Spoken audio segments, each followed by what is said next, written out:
Hey, welcome to After the Whistle. I'm Mike Pereira, the head of officiating in the USFL. Each week, we're going to recap some of the exciting plays, some of the controversial plays, and we'll look at videos from these plays.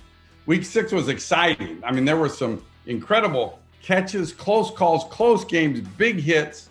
And I think what's really cool about this show is that we're able to interview coaches and we're able to interview players. And we're actually able to interview officials. And today, we're joined by one of our USFL referees, James Carter, who is a referee in the SEC and now with us and had 2 games this past weekend. James, I mean, what's it like? What's it like officiating in the USFL? And how is it different than the SEC other than about 100,000 fans per game?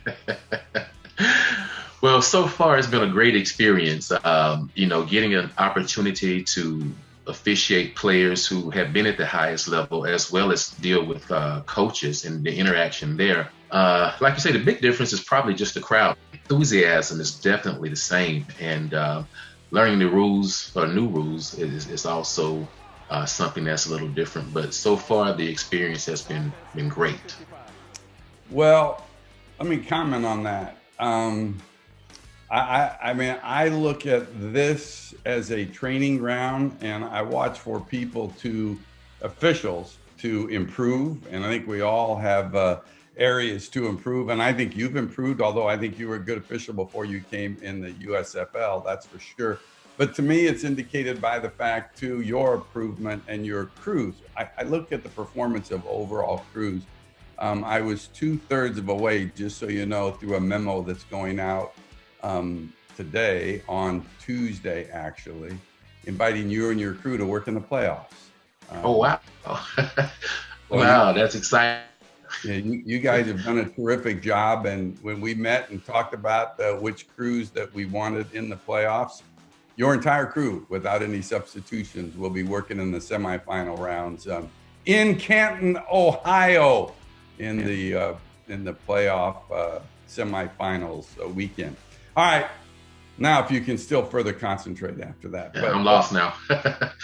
Let's look at a couple of plays. I think the most fascinating play was the blocked field goal that was recovered by the defense, and then the defense returned it, and then they fumbled, and then the original offense, which was the field goal kicking team, recovered the fumble. So in my mind, as I sit in the replay center, hey, I'm in a controlled environment. I'm sitting in a room, and this is like I'm going, okay, this is not a try. This is a field goal attempt. So we essentially have a scrimmage kick.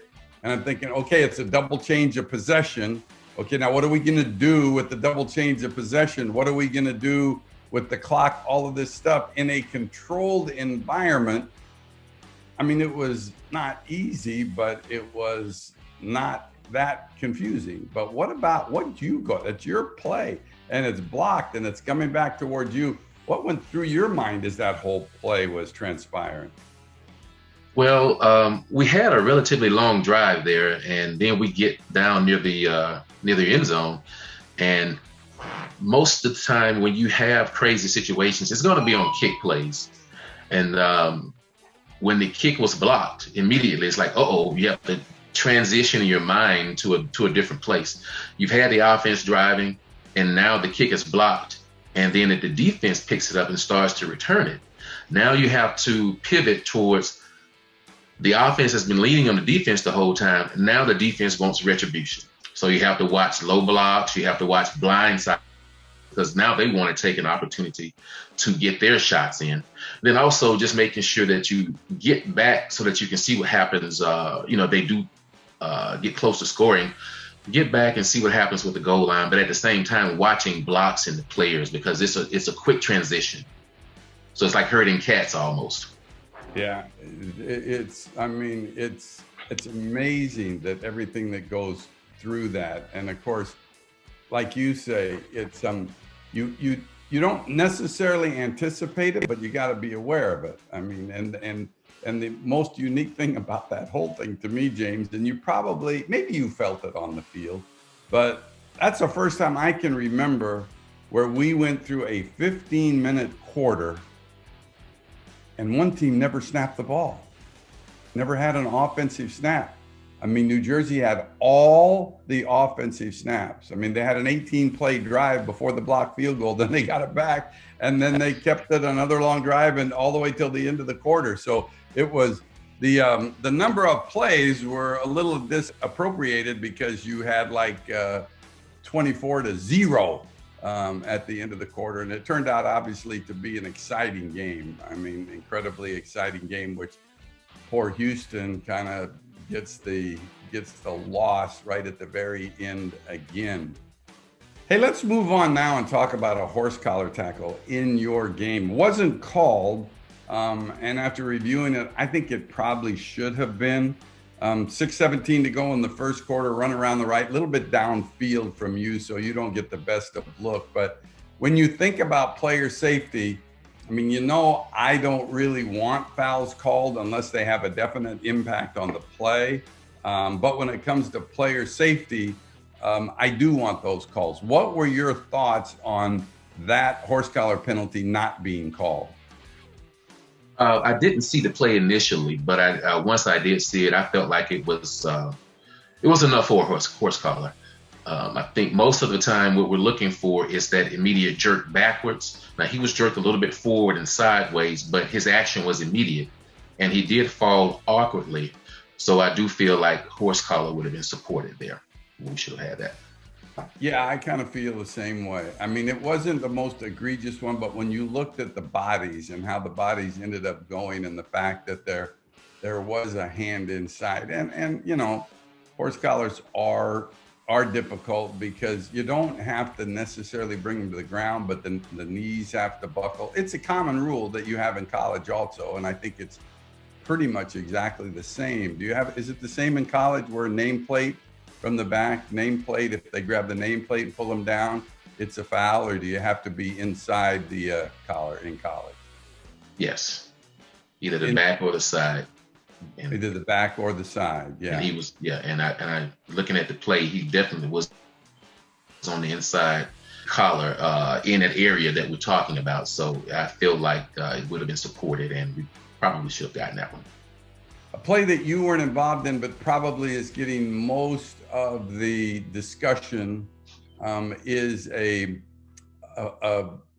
fight that we had in the Pittsburgh New Orleans game. And I'm going to call it a fight because it turned out to be a fight.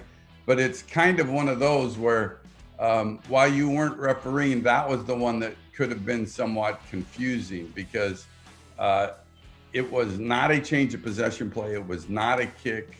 And what we ended up with were 3 fouls on the play. We had the offense that snapped the ball with 12 people on the field. So you essentially had an illegal substitution. And then after the play, you had what turned out to be a fight, which people on social media have described as the National Hockey League entering into the United States Football League. And no players were ejected. You look at the play, I know. First of all, do you feel that there should have been an ejection?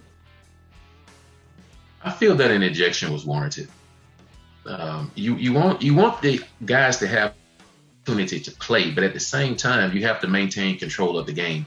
And with some of the actions that I saw, I feel like an ejection would have helped to, maintain the stability of the game, so to speak. But also, you just can't have certain things in the game. So I felt like it would have been warranted.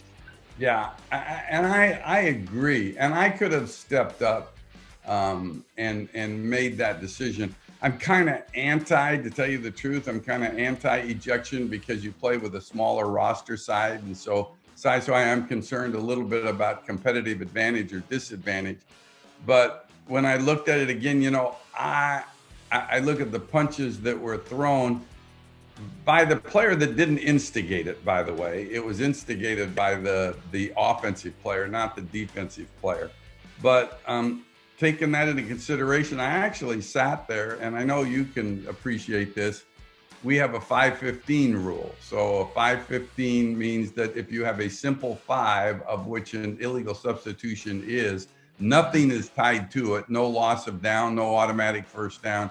If you have that, and then the other team has a major penalty, a 15-yard penalty, then it's that unique rule that you would decline the illegal substitution that was up front and then penalize the personal foul. Well, I'm thinking, okay, we had a simple 5. Then we also had personal fouls. I'm thinking, is there any way this could be a 515? And I think I lost a little bit of perspective of just the actual fighting element of the play. So, you know, kind of like you, I'll be perfectly candid. I mean, kind of like you, being this your first year in the USFL, it's my first year in the USFL also. And I've not been a replay official. And so all of a sudden I'm in our replay center in Los Angeles, and you're yelling at me, Mayday, Mayday, Mayday, calling me Mayday, which is my nickname. And it has proven to be a little bit more difficult than I thought. And, you know, so I learned from that. But if you, Michelle Nelson, who's one that covered it and called the foul, I would have supported her initial thought about disqualification. But we live and learn. But you don't want people to write that it's the National Hockey League. That's not. You don't want that, and then also you don't want the guys to see that, okay, well, we did this and nothing was done, so maybe we can do it again. And that's so true. Hey, James, I really appreciate you taking the time to join me on this show.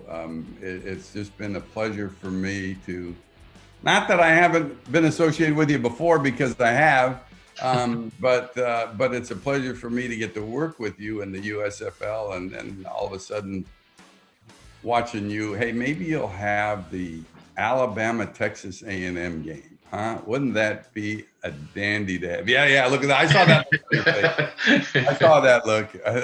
That's going to be one where you guys all open up your assignments in the SEC and go, But it's been great having you with me. And for those of you that have watching in now, this is the yet another edition of After the Whistle. We'll be with you again next week, and we'll have a surprise guest that will join us again, and who knows who it could be. But I know we appreciate James Carter, and we look forward to watching you and your crew work in the playoffs. I'll be sending them a note in just a short amount of time. Have a good one. Thank you for the opportunity, and always learning, always growing, and you're a big part of that, so I appreciate it. You got it. Hey, it's Shea Patterson. Thanks for watching this USFL video. For the best USFL fan experience, subscribe below and gain access to the best football content on planet Earth.